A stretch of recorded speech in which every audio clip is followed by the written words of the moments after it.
Assalamualaikum everyone and welcome to Eyes on Politics। मैं हूँ आमना Javed and today हमारे पास जो हमारे गेस्ट हैं he is one of the most pragmatic personalities and politicians in Pakistan. उनकी तारुफ कराते हुए मुझे बहुत बिकॉज एक छोटा मुंह बड़ी बात वाला एक सिस्टम हो जाएगा बट कमरुज़्ज़मान कायरा साहब हैं। ही इज़ पंजाब पूरा पंजाब पीपल्स पार्टी का विंग संभाल रहे हैं। Welcome to the show sir. अस्सलाम वालेकुम। जी वालेकुम अस्सलाम, बहुत शुक्रिया सर। आई होप आजकल आप बिल्कुल सब कुछ ठीक चल रहा है। इस तरह के एक अजीबो-गरीब किस्म के हालात में पेंडेमिक भी है, आए दिन कुछ ना कुछ हो रहा है। आई होप आपकी साइड पे सब कुछ ठीक हो। बिलाशुबा जी, इस वक्त मुल्क में एक रीसेंट वबा है और इस वक्त मुल्क उसका शिकार है। अल्लाह ताला महफूज रखे और सारी दुनिया उसका शिकार है। वो भी एक पेंडेमिक है और एक बीमारी की तरह लगा हुआ है और आजकल के हमारे हुक्मरान भी एक बीमारी की तरह ही चमड़ गए हैं। ना इनकी समझ आ रही है ना इनको समझ आ रही है। तो अल्लाह ताला दोनों से महफूज रखे, दोनों को हिदायत दे। सर बात अगर मैं शुरू करूं थोड़े से आपकी उसकी कि आप गुजरात की तहसील लाला मूसा से आपने सियासत के मैदान में आए। आपके खानदान का नाम कोई नया नहीं है, लेकिन आपने खुद बहुत थोड़े अरसे में बाकी सियासतदानों ने दहाइयों में सफर तय किया, आपने वो बहुत थोड़े अरसे में सफर तय कर लिया। तो क्या इसके पीछे क्या आपके पास what was the magic behind that? Allah का फजल ही है जी, वरना बंदा को इतना काबिल कोई नहीं होता। मुझ में कोई ऐसी खास बात नहीं है बिल्कुल। मैं समझता हूँ मैं बड़े कोताहियों कमियों वाला बंदा हूँ। अल्लाह ताला जब इंसान का हाथ पकड़े और उसके लिए रास्ते और आसानियाँ पैदा करे तो मेरे जैसे उसको कामयाबियाँ मिल जाती हैं। वरना बहुत ज़्यादा ज़हीन पढ़े लिखे लोग उनको ये मौके नहीं मिलते और वो बेचारे अपना टैलेंट नहीं जाहिर कर सकते। तो मेरे ऊपर तो ख़ास तौर पे मेरे बुजुर्गों की दुआएं हैं, मेरे दोस्तों की मेहनत है, मेरी जमात की मेहरबानी है, लेकिन अल्लाह का करम है। वरना मैं अब ज़ाती तौर पे हकीकतन समझता हूँ कि मैं इसके काबिल नहीं हूँ जितना अल्लाह ताला ने मुझे शोहरत दी है, इज्जत दी है, ये उसके करम। सर अगर मैं आपसे पॉलिटिक्स की थोड़ी सी बात करूं तो आज एक देखा जाता है ट्रेंड कि पंजाब में पीपल्स पार्टी इतनी मुतहर्रिक नजर नहीं आती है। और हालांकि हम अगर हिस्ट्री में जाके देखें तो सारा जो एक गोल्डन एरा था वो बेसिकली वहीं से शुरू पंजाब से ही शुरू हुआ था। इसके बारे में आपका क्या ख्याल है? क्या वजह है जिसकी वजह से ये एक हमें नजर आ रहा है ट्रेंड? देखिए, पीपल्स पार्टी को बने को 52 साल 53 हो गए और इन 52-53 सालों के दौरान पीपल्स पार्टी ने बहुत सारे अदवार देखे हैं, इक़्तिदार देखे हैं, जवाल देखे हैं। इस मुल्क के ताकतवर इदारों ने, इस मुल्क के ताकतवर लोगों ने, तबकात ने हमेशा पीपल्स पार्टी को ख़त्म करने के लिए साजिशें की हैं, कोशिशें की हैं, हमले किए हैं, फैसले किए हैं। सो कोई कमी नहीं है किसी तरफ से। इसके बावजूद पीपल्स पार्टी आज तक जिंदा है। तो ये पीपल्स पार्टी का फ़लसफ़ा है, उसकी क़यादत की मेहनत है, उनकी कुर्बानियाँ हैं। वरना इतने अरसे में अगर कोई रियासत किसी जमात को ख़त्म करने के दरपे हो तो उसका सिर्फ अपना वजूद बहाल रखना ही बहुत मुश्किल होता है। उसमें कमियां केतरियाँ तो आई जाती हैं जिस तरह हमारे अंदर हैं, जिसको दूर करना है हमने। लेकिन पीपल्स पार्टी बहरहाल एक बड़ी पाकिस्तान की वफाकी जमात है जो आज भी अपने ऊपर सारे मसाइल फेस करते हुए इसके बावजूद आज भी पाकिस्तान की बका, फेडरेशन और मुल्क को आगे ले जाने के लिए एक प्रोग्रेसिव पॉलिटिक्स, एक रोशन ख्याल जमात मुल्क के तौर पे मुल्क को देखती है और उससे उसके लिए सिर्फ बातें नहीं करती, अमलन काम करती है। जब मौका आता है तो एक तरफ अगर लोगों की ज़िंदगी में आसानियाँ पैदा करने के लिए तनख्वाहें बढ़ाती है, अशिया की कीमतें कंट्रोल करती है, नौकरियाँ देती है, वसाइल की बेहतर तकसीम करती है, कारोबार बेहतर करती है, बाहर की दुनिया में कारोबार पैदा करती है, दूसरी तरफ वफाक को मजबूत करने के लिए आइन को दुरुस्त करती है, सूबों को उनके हकूक देती है, मुल्क के अंदर तलखी की पॉलिटिक्स को ख़त्म करते हुए मफाहमत की सियासत को आगे बढ़ाती है, डेमोक्रेसी को। क्योंकि पीपल्स पार्टी के बड़े किरदार हैं, लेकिन जबर भी हमारे खिलाफ कमाल का है कि वाहिद जमात है जिसको हर दौर में ख़त्म करने के लिए ताकतवरों ने कोशिश की है और ये वाहिद जमात है जो हर दौर में हर इम्तिहान में कामयाब हुई। इस वक्त एक मुश्किल वक्त में है और अल्लाह करेगा इसमें कामयाब होंगे। जहाँ तक मेरा इस जमात से ताल्लुक़ है, मेरे ऊपर, मेरे ख़ानदान के ऊपर इस जमात की बड़े एहसान भी हैं, मेहरबानियाँ भी हैं और दूसरा मैं नज़रियाती तौर पे पीपल्स पार्टी के साथ हूँ, उसके करीब तरीन हूँ। तो वो एक भगत कबीर का शेर है जो शायद हस्बे हाल होगा वो कहते हैं भ्रष्ट कहते हैं दरख्त को। तो भगत का शेर है कि जंगल में आग लग गई और हर तरफ दरख्त जलने लगे, तो कुछ पंछी बैठे थे, कुछ परिंदे बैठे थे किसी दरख्त पे। तो उनसे सवाल हुआ कि आग लगी भ्रष्ट में और जलने लगे बात, तुम क्यों जलो पंखियों पंख तुम्हारे साथ, कि जंगल में आग लग गई है, पत्ते जल रहे हैं, दरख्त जल रहे हैं, तुम क्यों बैठे हो, तुम्हारे साथ पर है, उड़ जाओ।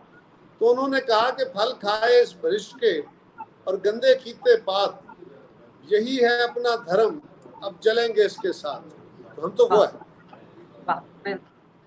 सर, अगर मैं आपसे थोड़ा मजीद पॉलिटिक्स के बारे में डिस्कस करूं, आप 18वीं तरमीम के तहत जब सूबों को इख्तियारात दिलवाए जा रहे थे, तो उसमें वो जो एक पूरी कैंपेन चली थी, उसमें आपका एक बहुत फोर फ्रंट पे रोल था।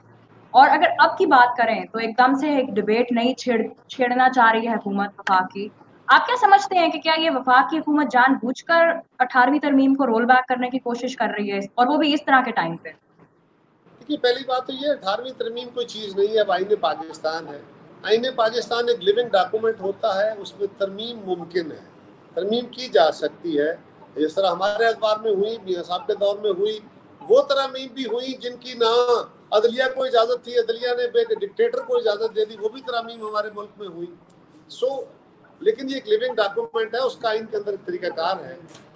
हम ये कह रहे हैं कि बेवक्त की रागनी है, ये तरमीम न करना चाहते हैं और ना कोई करने देगा इनको इस तरह।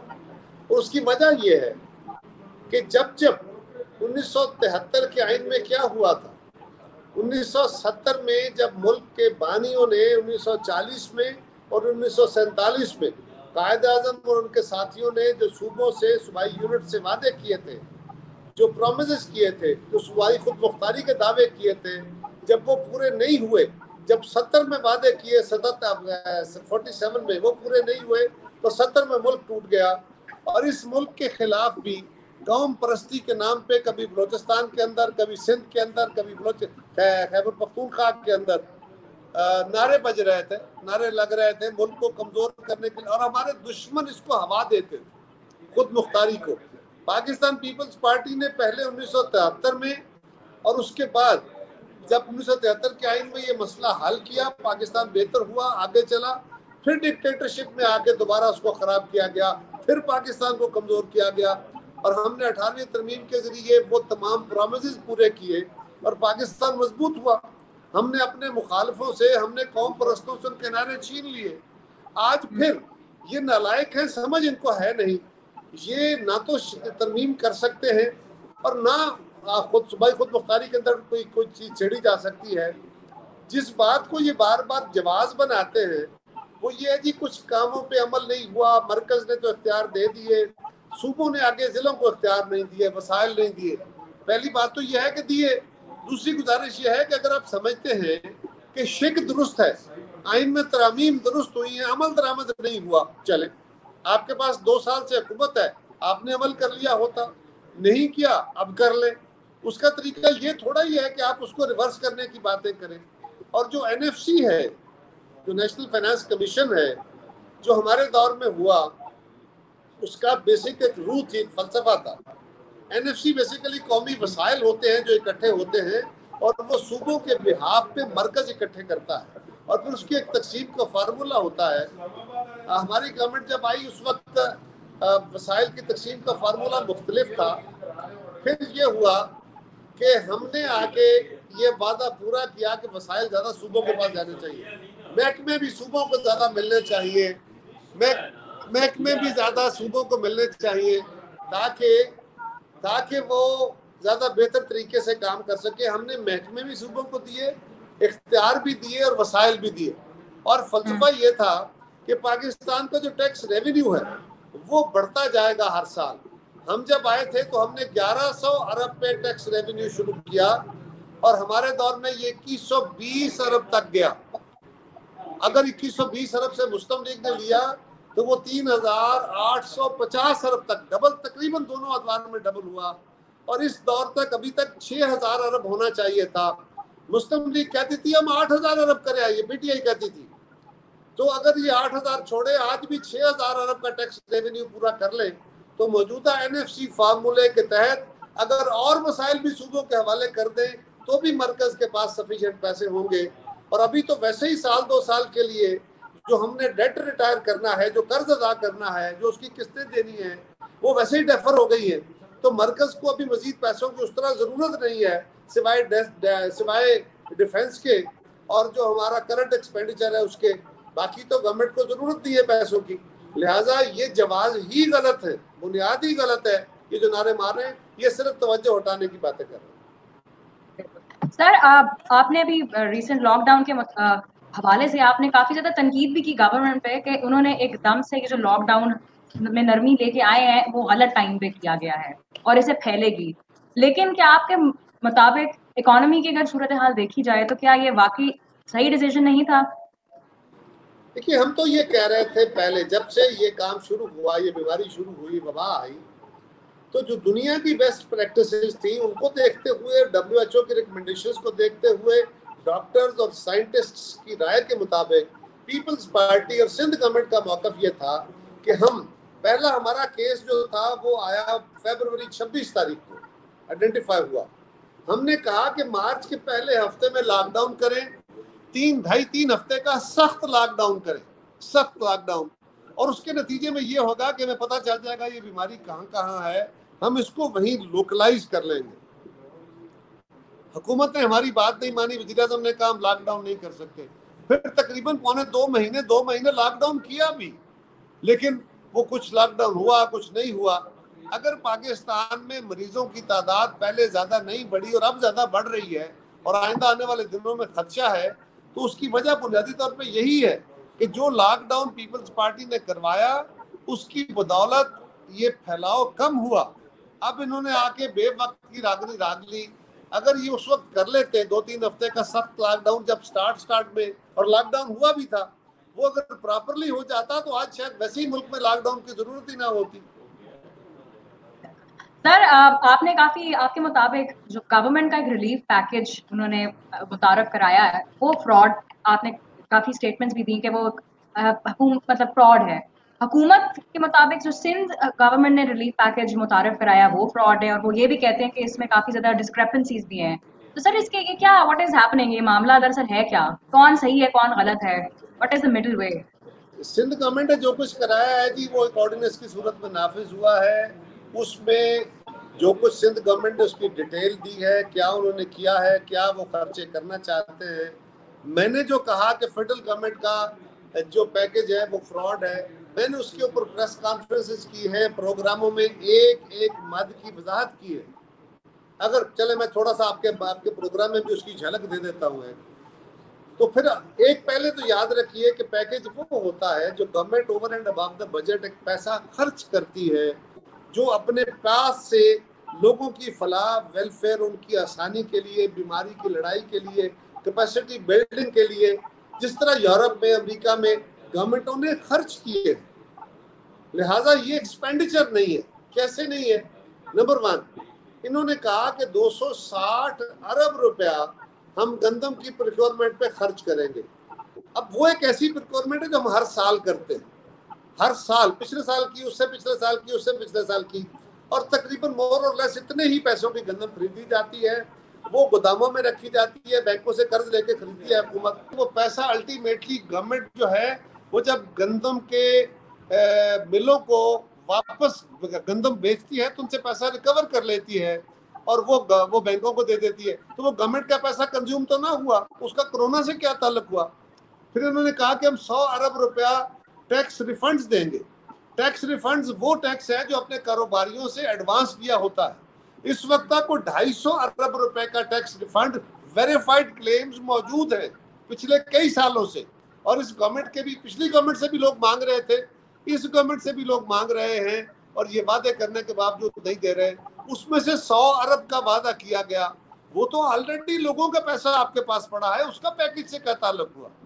इसी तरह कहा गया कि जी हम 75 अरब रुपया जो है वो पेट्रोलियम की कीमत में सब्सिडी देंगे।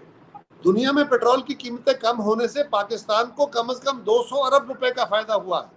अच्छा हुआ, लेकिन वो पैसा तो अपने 200 अरब लोगों को देना था, आपने नहीं दिया। आपने उसमें से 75 अरब दिया है, 125 अरब तो आपके पास पड़ा है, वो कौन सा आपके ऊपर बोझ आ गया। फिर कहा गया कि जी हमने 200 अरब रुपया रखा है कि जो लोग बेरोजगार होंगे उनको देंगे। आज तक उस क्लेम में एक पाई नहीं दी गई, एक पाई, नॉट ए सिंगल पेनी। उसका कोई फार्मूला नहीं है। इसी तरह कहा गया कि हम एसएमई को और जमींदारों को इसमें से 150 अरब रखा गया, उसका कोई फार्मूला नहीं है और कोई 1 रुपए का पैकेज नहीं दिया गया। जो हमारी यूटिलिटी स्टोर्स कारपोरेशन है, यूटिलिटी स्टोर कारपोरेशन को कहा गया कि जी 50 अरब रुपया कोरोना के दिनों के लिए दिया गया है। 50 अरब रुपया उस इदारे को दिया गया जिसने पिछले साल कुल पूरे साल में जो सेल्स की है वो 24.6 अरब रुपए की है, तकरीबन 24.5 की। इस साल के लिए जो पूरा साल का टारगेट है उनका, पूरे साल का, अगले पूरे साल का जो टारगेट है वो 30 अरब रुपए का है। जो इदारा अगर मुफ्त भी सामान दे तो 30 अरब रुपया उसकी कैपेसिटी है सेल करने की। ये उनको 50 अरब रुपया देना चाह रहे हैं, उसकी कैपेसिटी नहीं है। अगर वो 50% सब्सिडी दे, 100 अरब रुपए का सामान फरोख्त करे, तब जाके वो 50 अरब की सब्सिडी दे सकता है। सिवाय बेनजीर इनकम सपोर्ट प्रोग्राम के, जिसका बहुत ज्यादा पैसा बजटेड है, और वो बजटेड पैसा जो है वो इन्होंने उसमें से दिया है, थोड़ा सा उसमें ऐड किया। उसके अंदर आपने 2000 रुपया पहले कई महीनों का रोका हुआ था और अब जून तक का पैसा इकट्ठा किया गया, उसमें से कुछ पैसा थोड़ा बहुत ऐड किया है। उसके अलावा तो फेडरल गवर्नमेंट ने एक पाई नहीं खर्च की। वो 1240 8 मिलियन का हमने पैकेज दे दिया। इसलिए मैंने कहा वो फ्रॉड है, और आज तक किसी वजीर खजाना ने उसकी वजाहत नहीं की कि उसकी डिटेल क्या है। जो मेरे सवाल है इसका जवाब दे।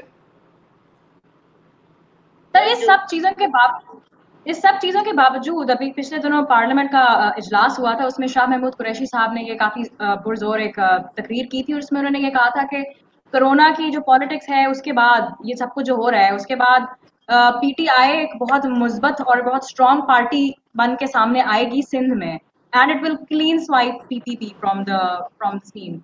तो आपका क्या ख्याल है? आप कोई मतलब ऐसा होगा क्या वाकई पीपीपी का वो वोट बैंक रूरल एरिया से आगे भी है? क्या अभी भी लोग वोट देंगे?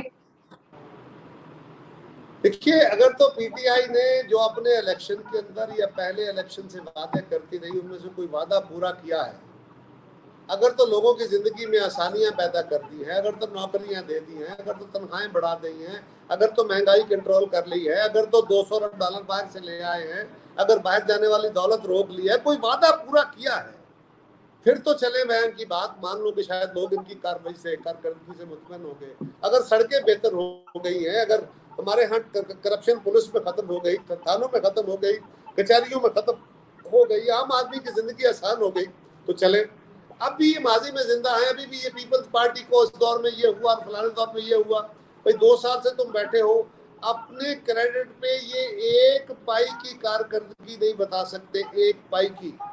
ये 200 अरब डॉलर बाहर लूटा हुआ पड़ा था, उसमें से $1 नहीं ला सके। ये 2 साल की कारकर्दगी है क्या? लिहाजा किस कारकर्दगी की बुनियाद पे? शाह महमूद कुरैशी साहब जरा जहांगीर तरीन साहब दूर हुए हैं खान साहब से, तो वो जरा अपनी जगह पक्की कर रहे हैं। सर अगर इसी मामले में मैं देखूं कि आप, क्योंकि आपका खुद ताल्लुक पंजाब से है, आप पंजाब को विंग के आप प्रेसिडेंट भी हैं, तो पंजाब में एक जो हुकूमत आई चल रही है पीटीआई की, किस नजरिए से देखते हैं? क्या वो अच्छी हुकूमत, क्योंकि उसके ऊपर बहुत तनकीद होती है, क्योंकि जिस तरह के हालात जा रहे हैं उसमें फिर उनका पीटीआई वालों का ये भी क्लेम है कि इस वक्त सिंध की कंपैरेटिवली पंजाब वालों ने जिस तरह कोरोना को टैकल किया है वो बहुत अच्छा टैकल किया है। तो आपकी मैं राय लेना चाहूंगी कि आप, because you are from that area. देखिए, अगर तो कोरोना के हर इशू पे कराची ने और सिंध गवर्नमेंट ने लीड ली है, वो लॉकडाउन था तो इन्होंने उनको फॉलो किया, वो टेस्टिंग थी तो उनको फॉलो किया, वो उसके लिए क्वारंटीन सेंटर बनाने थे तो सिंध को फॉलो किया, लोगों को सपोर्ट फराहम करनी थी तो सिंध को फॉलो किया, कैश डिस्ट्रीब्यूशन करनी थी तो सिंध को फॉलो किया, फेडरल गवर्नमेंट ने करनी थी तो बेनजीर इनकम सपोर्ट प्रोग्राम को फॉलो किया। तो ये कौन से मामले में आगे हैं हमें बता तो दे। और बुजदार हुकूमत की जो जो काम है ये बुजखुशी बेहतर कर सकते हो, और उन्होंने क्या करना है वो भी शायद इनसे नहीं होगी, लेकिन उसके ऊपर तो उनके अपनी जमात के लोग सवाल उठा रहे हैं बहुत सारे, हमें और मीडिया सवाल उठा रहा है, हमें क्या कहना। आप खुद कह रही है ना कि हुकूमत को बड़ी तनकीद होती है, तो तनकीद उसी पे होती है जिसके अंदर कैपेसिटी नहीं होती। और बुजदार साहब तो खुद मानते हैं कि वो अभी यूटी है। सर अगर फिर इसी को मैं आगे लेके जाऊं तो पीटीआई जब आई थी नई नई तो उन्होंने काफी एक नई तो नहीं कह सकते, लेकिन जब वो इलेक्शन कैंपेन में उनके बड़े दावे थे कि हम ट्रांसपेरेंसी लेके आएंगे और हम सख्त किस्म का चेक एंड बैलेंस रखेंगे, तो कितनी ट्रांसपेरेंसी आपको नजर आ रही है कि जो एक आटा चीनी बहरान हुआ है उसमें क्या पीटीआई वाकई अपने वादे पे पूरा उतरी है या इसमें भी कोई और ही एक स्टोरी है पीछे? देखिए, इसमें बड़े दावे किए जा रहे हैं कि पहली दफा कमीशन बना, पहली दफा ये हुआ। बहुत दफा माजी में ऐसे काम हुए, कमीशन बने, उनकी रिपोर्टें और अदालती कमीशन बने, अदालतों ने नोटिस दिए, सब कुछ हुआ। सवाल ये है कि ये कमीशन क्यों बना था। पहली बात, एक अच्छी बात है कमीशन बना, इसकी रिपोर्ट आई है। अभी इसको देखिए जरा हुआ क्या। पाकिस्तान में चीनी के रेट अचानक बढ़ गए, पूरे मुल्क में शोर हुआ, आटे के रेट बढ़ गए। अपोजिशन ने, हमने, पीपल्स पार्टी ने, मुस्लिम लीग ने, बाकी जमातों ने शोर किया, मीडिया ने शोर किया कि भाई ये तो लूट मार मचा दिया आप लोगों ने। उसके ऊपर वजीर आजम ने कहा जी मैं कमीशन बनाता हूँ, और FIA का एक कमीशन बना दिया। जब कमीशन की रिपोर्ट आई, और कमीशन का मैंडेट क्या था? मैंडेट ये था कि पता करें कि पाकिस्तान में चीनी और आटे के रेट क्यों बढ़े हैं, नंबर 1। नंबर 2, एक्सपोर्ट हुई है तो कितनी हुई है, किसकी इजाजत से हुई है, ठीक हुई है कि नहीं, सब्सिडी दी गई है, ठीक दी गई है कि नहीं। ये 2, 3, 4 उनके मैंडेट थे। जब उसकी प्रिलिमिनरी रिपोर्ट आई और अपने लोग सारे सामने आगे पकड़े गए, तो फिर कहा गया कि नहीं, इसका फोरेंसिक ऑडिट करें और इसको 5-10 साल पीछे ले जाएं। तो भाई पीछे जरूर करें, सबका एहतसाब करें, लेकिन जिस काम के लिए कमीशन बना था उसको तो जजा सजा कर लेना जरा, वो तो पहले फैसला करें। जब अपने लोग पकड़े गए तो फिर कहा नहीं, इसको 5 साल तक ले जाओ, 5 साल की बजाय 10 साल तक ले जाओ, हमें कोई एतराज नहीं है। लेकिन पहले जो इस गवर्नमेंट के अंदर कमीशन बना था, जो ओरिजिनल कमीशन बनाया गया था, उसकी रिपोर्ट के मुताबिक उसकी जजा सजा करें। और अगर उसकी फर्दर इन्वेस्टिगेशन होनी है तो इमरान खान साहब का अपना दावा था, उनका अपना मुतालबा था कि जब अगर किसी के खिलाफ इंक्वायरी हो रही हो, किसी वजीर या वजीर आजम के खिलाफ, तो उसको ओहदा छोड़ देना चाहिए। अगर इनके वज़ीर वजीर आजम के खिलाफ इंक्वायरी होनी है तो फिर खान साहब को अपना वादा, अपना क्लेम याद करना चाहिए, उसके मुताबिक अमल करना चाहिए और इन्वेस्टिगेशन करवानी चाहिए। बस ठीक है सर, एक आखिरी सवाल कर लेते हैं। आप, अगर मैं ये पूछूं कि रियासत मदीना का एक बहुत दावे किए जा रहे थे कि रियासत मदीना, आपने बहुत अरसा पार्टी में पॉलिटिक्स में गुजारा है, क्या आपको रियासत मदीना कहीं करीब करीब दिखाई देती नजर आ रही है बनती हुई? रियासत मदीना, इसको कहना तौहीन मदीना है। मेरा ख्याल है इमरान खान साहब को चाहिए कोई और नाम रखें। उन्होंने मजहब के नाम को एक्सप्लॉइट करने की कोशिश की है। ना इंसाफ है, ना खुदा तरसी है, ना वो किरदार है, ना वो लोग हैं। आपकी सफ़ों में सब कुछ हो रहा है और इस तरह के लोग बैठे, इन किरदारों के हामिल। अब इमरान खान साहब अपनी तरफ ध्यान मारें, अपने आप गिरदो नवा की तरफ ध्यान मारें, अपने पाँव को देखें कहाँ खड़े हैं, और फिर मदीने की रियासत के दावे कर रहे हैं, ये मुनासिब नहीं है। और मदीने की रियासत एक इब्तदाई रियासत के खद्दो खाल थे, जो मज़हब की बुनियाद पे अल्लाह और अल्लाह के रसूल ने अल्लाह के हुक्म पर रखे थे। उनका और इनका क्या मुकाबला, ये सादा लोग मुसलमानों के जज्बात को एक्सप्लॉइट करने के लिए। जैसा कि आपने देखा, हमारे साथ पीपीपी के बहुत वेल रिनाउंड एक पॉलिटिशियन कमरुज़्ज़मान काहिरा साहब थे। और उनसे हमारी गुफ्तगू हो रही थी, ज़्यादातर एक बहुत कंसाइज किस्म की गुफ्तगू थी, but we were basically talking about एक जो टग ऑफ वॉर चल रही है इस वक्त पाकिस्तान की हुकूमत में, पाकिस्तान की सियासत में, PTI versus PPP, Sindh versus Punjab versus the federal, और बहुत सारी इसमें हीटेड किस्म की उन्होंने हमें अपनी राय दी। सो इसके साथ हम ये शो खत्म करेंगे। प्लीज स्टे ट्यून्ड, क्योंकि आइज ऑन पॉलिटिक्स और the civil eyes is bringing you very very interesting lineups आगे के लिए भी। Share the message. आपने अगर कोई भी सवाल करना है, कोई भी हमें सजेशन देनी है, you know our handles at the civil eyes, at you will find us on Twitter, you will find us on Instagram, on YouTube and on Facebook. इसी हैंडल से हमें अपना फीडबैक और सजेशंस दें। Stay tuned, stay safe and stay healthy. Allah Hafiz.